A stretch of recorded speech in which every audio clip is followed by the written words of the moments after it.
В тот день ко мне подошла женщина в очереди к аптеке и тихо спросила, «А правда, что от бородавок можно избавиться за один день?»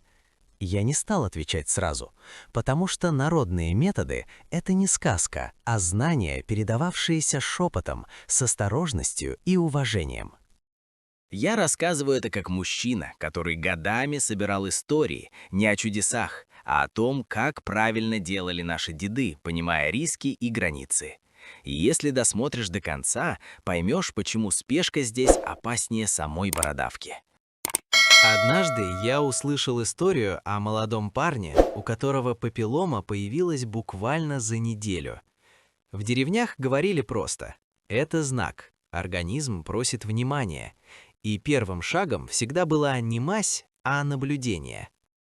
По народной традиции начинали с простого. Бородавку нельзя травмировать, срезать или прижигать без понимания. Считалось, что любое вмешательство без подготовки только злит корень. Часто вспоминали женщину-травницу, которая говорила: «Если хочешь быстро, навредишь. Если хочешь правильно, делай аккуратно». И вот первый способ, о котором говорили чаще всего.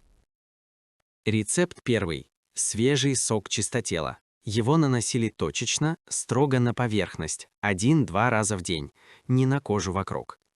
В народе верили, если организм готов, реакция может начаться в течение суток, но никогда не обещали результат всем.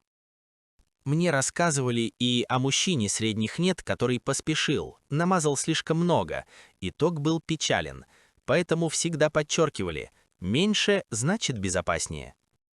Второй метод применяли, когда чистотела не было. Старики называли его уксусным испытанием, но предупреждали: только для грубых бородавок и только при полной осторожности. Рецепт второй. Яблочный уксус. Капля на ватную палочку. Ни компресс, ни на ночь. Коснулся, убрал. И наблюдал.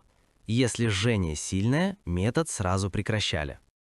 Интрига в том, что некоторые люди действительно видели изменения уже через несколько часов. Но мудрые никогда не говорили «исчезнет за день». Они говорили «реакция может начаться». Была еще одна история о пожилой женщине, которая вообще ничего не мазала. Она начинала с очищения, вода, отдых, отсутствие сахара и алкоголя хотя бы сутки.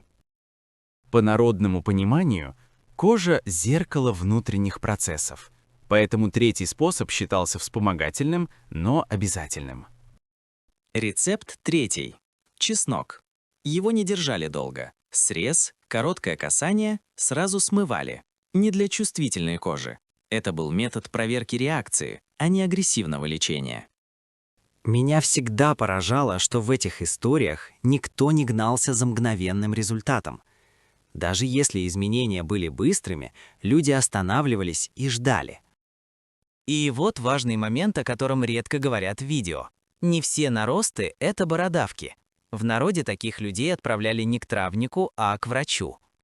Поэтому я всегда повторяю, если форма, цвет или рост вызывают сомнения, никаких экспериментов. Мудрость народа всегда шла рядом с осторожностью. Да, иногда изменения действительно начинались в первые сутки. Но это не магия. Это совпадение состояния кожи, иммунитета и аккуратных действий.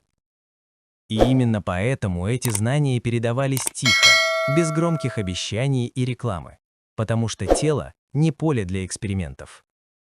Если ты досмотрел до этого момента, значит понял главное. Народные методы – это не гарантия, а путь, где важно думать и наблюдать. Спасибо тебе за просмотр.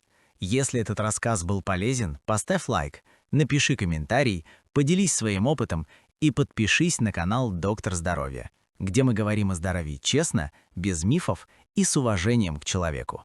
Ты здесь не случайно.